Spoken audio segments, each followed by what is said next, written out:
plastic in my restaurant. Now that I think about it, said Gabe, there were some other things. Chef. Gleason laced his fingers together. You are a straight talker. I am a straight talker. Let's not beat around the bush. He tilted his head and sieved the words through a smile. It was how he greeted diners, gliding in with hands clasped and head cocked. A dead body on the premises. This is hardly the time to be discussing pepper pots. His tone was both ingratiating and contemptuous, the one reserved for the pre-theatre crowd, tourists, and anyone easily identified by the way they kept looking around, who had been saving up. For God's sake, Stanley. They took him away. Really? Said Gleason. Really? They took him away? Well, that settles everything. How stupid of me to waste your time. He got up. I'm telling you, Chef. Listen. He stared at Gabe and then shook his head. Shit! He adjusted his cufflinks and stalked off, muttering, quivering like a cat's tail. Gabe went back to his office and pulled out the banqueting file. He shuffled the papers and found the sheet he wanted.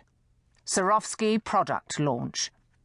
Under the menu heading, Una had written canapes, spring rolls, smoked salmon, quiche squares, guacamole, vol au vents, prawn, mini choc mousses.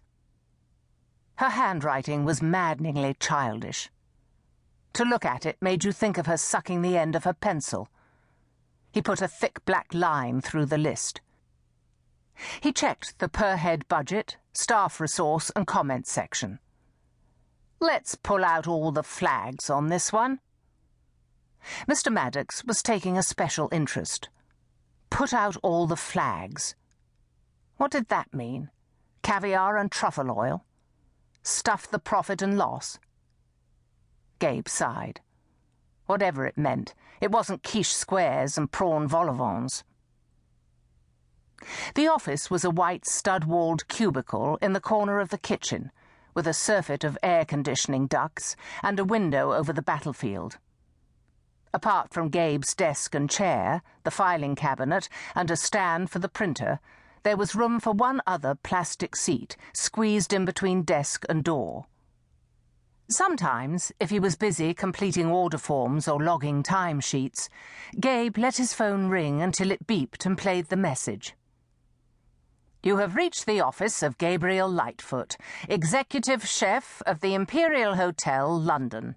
Please leave your name and number after the tone and he will call you back as soon as possible. To listen to it, you'd think the office was something else, that he was someone else altogether. Looking up, he saw Suleiman working steadily at his mise en place, chopping shallots, and with a clean sweep of the broad knife blade, loading them into a plastic box. Victor came around from the larder section carrying a baguette. He stood behind Suleiman, clamped the bread between his thighs, and holding Suleiman's shoulders, aimed the baguette at his buttocks. In every kitchen there had to be one. There had to be a clown. Suleiman put down his knife. He grabbed the baguette and tried to stuff it down Victor's throat.